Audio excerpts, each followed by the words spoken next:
بسم اللہ الرحمن الرحیم۔ راجہ رنجیت سنگھ اتنا مضبوط، طاقتور اور اتنا بڑا جنگجو تھا کہ اس کی زندگی میں جب تک اس نے حکمرانی کی تو انگریز حکمرانوں نے اس کے خلاف کبھی بھی یہاں کوئی سازش کرنے کی یا یہاں پہ پنجاب میں طاقت کا مظاہرہ کرنے کی جرت نہیں کی۔ جب وہ مر گیا 1838 میں وہ مر گیا، اور اس کے بعد پھر انگریزوں نے پنجاب کی طرف رخ کیا، اس کی زندگی میں نہیں کیا تھا۔ تو اب 1848-49 میں گوجرانوالا جو ہے اس کو ڈسٹرکٹ کا درجہ دیا گیا۔ یہ میں آپ کو پڑھ کے سناتا ہوں۔ 1849 کی سرکاری دستاویز کے مطابق حکومت برطانیہ میں اپنے متحد کر لیا، پنجاب کو اپنے متحد کر لیا، گوجرانوالا کو۔ اسے نئے سب ڈویژن کے تحت صوبہ میں شامل کیا گیا، جس میں رچنا دواب کا پورا بالائی علاقہ بشمول اس ڈسٹرکٹ اور سیالکوٹ کے دونوں کو ایک ہی شکل دی گئی، جس کا ہیڈ کوارٹر وزیر آباد مقرر ہوا تھا۔ اس کے اختیارات کو 1852 میں توڑا گیا اور 2 علیحدہ ڈسٹرکٹ تشکیل دیے گئے۔ سیالکوٹ اور گوجرانوالا کے اپنے اپنے ڈسٹرکٹ ہیڈ کوارٹرز کا قیام عمل میں آیا، اور اس دور میں گوجرانوالا کو دریائے چناب سے راوی تک بڑھا کر منظم کیا گیا۔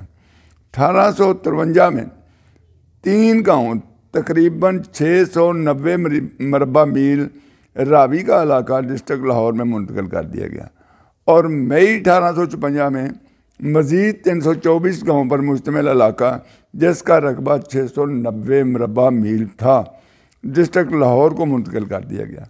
تقریباً اسی دور میں کچھ علاقہ کا باہمی تبادلہ سیالکوٹ سے بھی ہوا، جبکہ 1876 میں 5 گاؤں جن کی آبادی 926 نفوس پر مشتمل تھی شاہپور سے منتقل کیے گئے، اور 1876 میں 1 گاؤں جس کی آبادی 162 افراد پر مشتمل تھی گجرات کو منتقل ہوا۔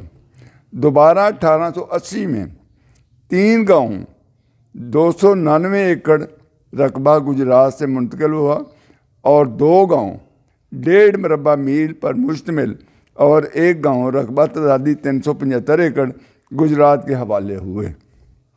اب اس وقت تک کوئی تبدیلی نہیں ہوئی ہے۔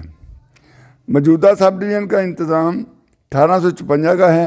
اس سے قبل گوجرانوالا کی 4 تحصیلیں تھیں، جن کے ہیڈ کوارٹرز گوجرانوالا، شیخو پورہ، رام نگر، حافظ آباد میں تھے۔ مندرجہ ذیل واقعات کی جانچ پڑتال پنجاب کی غدر رپورٹ 1857، پنجاب میونٹی رپورٹ 1857 سے ہوتی ہے۔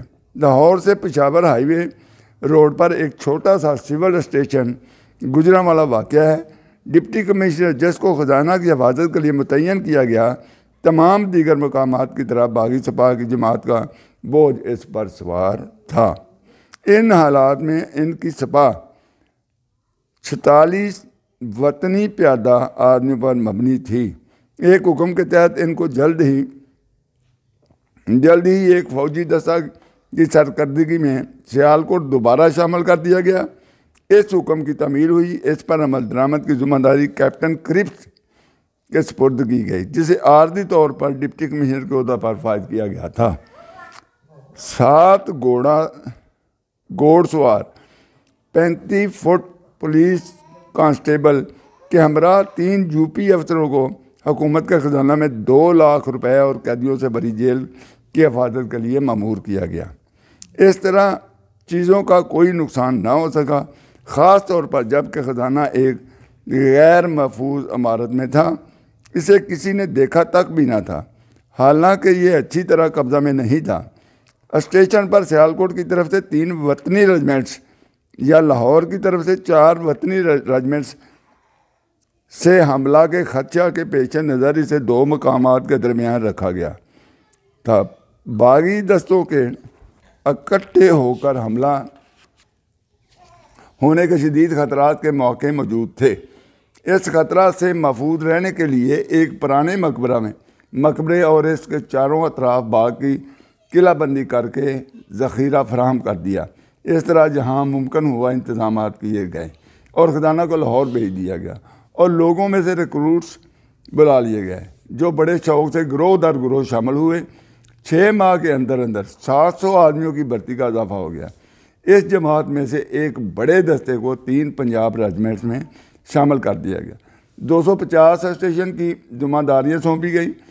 100 کو شمالی مغربی صوبہ میں پولیس سپاہیوں کے طور پر بھیجا گیا، جبکہ تربیت کے دوران تمام جماعت کے کشتیوں کے محافظوں، جیل محافظوں اور راستوں کے نگہبانوں کے طور پر ذمہ داریاں سونپی گئیں۔ جولائی کے آغاز میں ڈپٹی کمشنر کو 35 میل کے فاصلہ پر گجرات میں بھیج دیا گیا، جہاں اسے خبر موصول ہوئی کہ جیلم میں بغاوت ہو گئی ہے۔ اس نے 100 آدمیوں کو اونٹوں پر سوار کیا اور جیلم کے انتہائی کنارے کی طرف 35 میل کے ایک اور سفر پر روانہ ہو گئے۔ اسے وہاں اطلاع موصول ہوئی کہ جیلم کی بغاوت ختم ہو چکی ہے، اور جلدی ہی واپسی کا رخ کرتے ہوئے خبر ملی کہ اس کے مستقر سے صرف 35 میل کے فاصلہ پر سیالکوٹ میں انتہائی بھیانک توڑ پھوڑ ہوئی ہے۔ وہ بہت جلدی میں گوجرانوالا واپس آیا تو پتہ چلا کہ یہ صرف دھمکی نہیں تھی، لیکن آدمی منتشر ہو کر مختلف اطراف کو جا چکے تھے، جس پر اس کو اطمینان حاصل ہوا، اور ستمبر کے آخر میں کیپٹن کرپس کی توپ کے رخ کو ڈسٹرکٹ کے جنوبی حصہ کی طرف موڑنے کا حکم ہوا۔ اس بار کے کنارے پر ختم ہوتا تھا، چونکہ کھرلوں نے سر اٹھا لیا تھا اور شاید ان سے کسی بڑے قصبہ پر اس کے دائرہ اختیار میں تھا پر حملہ کرنے کی توقع کی جا رہی تھی۔ دوبارہ سکھ دستہ کی بڑی قوت اس کے ذاتی کمان میں تھی کو ہمراہ لے کر ڈسٹرکٹ کے مشکوک حصہ کی طرف تیزی سے روانہ ہوا، اور لوگوں کی اگر کوئی بڑی بری نیتیں تھیں تو وہاں تو دبا دی گئی۔ اسی طرح اس پورے علاقہ پر حکمرانی کرنے کے احکامات جاری رہے۔